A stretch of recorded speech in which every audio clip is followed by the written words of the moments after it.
Welcome to Burlap Teachers. Enjoy the video. In this video, I will explain how to make green powder taste better. First, selecting a quality green powder is crucial, as its inherent flavor significantly impacts the final taste. Begin by mixing your chosen powder with about 8 to 12 ounces of very cold water or unsweetened almond milk. This cold temperature helps to mellow out any strong earthy notes.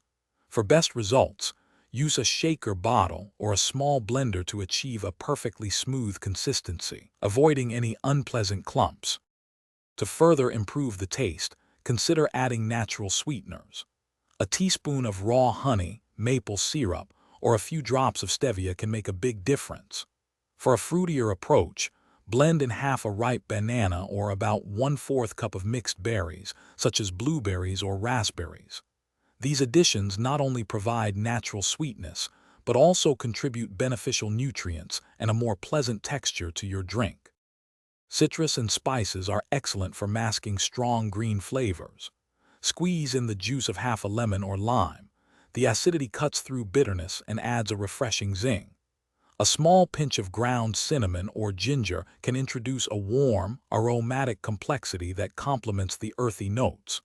For an extra refreshing twist, try blending in a few fresh mint leaves, which offer a cool and invigorating sensation.